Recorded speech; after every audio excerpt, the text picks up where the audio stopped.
આપણી થીમ નું નામ શું છે? પાણી. આ શીશામાં શું ભર્યું? પાણીનો કેવો રંગ છે?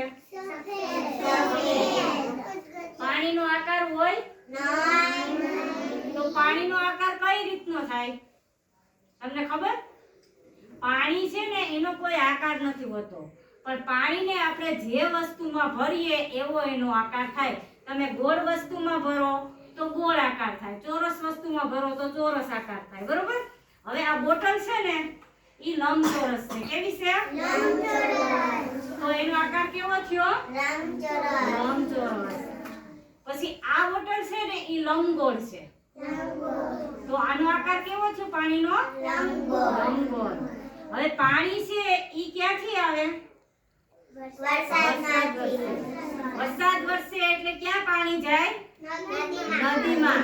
પછી પાણી ક્યાં જાય? કૂવામાં. અને કૂવામાંથી આપણી ઘરે પાણી આવે અને આપણે પાણી પીવાનું મળે. પાણી બચાવવા માટે આપણે શું કરવું પડે?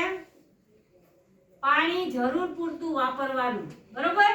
આપણે પાણી અડધો ગ્લાસ પીવું હોય તો અડધો ગ્લાસ જ લેવાનું. આપણે આખો ગ્લાસ પીવાનો હોય તો આખો ગ્લાસ લેવાનો. જો પાણી આપણે અડધો ગ્લાસ પીવો હોય અને આખો ગ્લાસ આપણે લઈએ તો અડધો ગ્લાસનો પાણી છે ઈ વેસ્ટ જાય.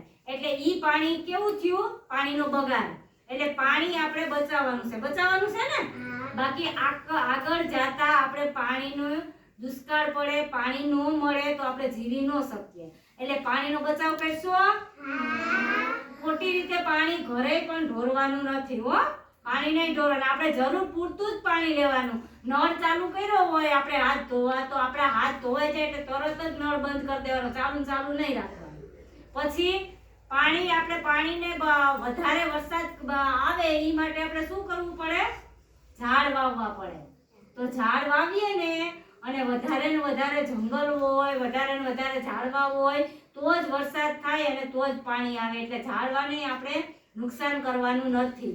ઝાડ વાવવાનું છે, કાપવાનું નથી, બરોબર? પાણીનો બચાવ કરશો ને બધાય? હા. પછી ચોખ્ખું પાણી પીવાનું. કેવું પીવાનું? ચોખ્ખું. પાણીનો બચાવ કઈ રીતે કરશો તમે? પાણીનો બચાવ કઈ રીતે કરશો? પાણીનો બગાડ કરશું નહીં. સરસ.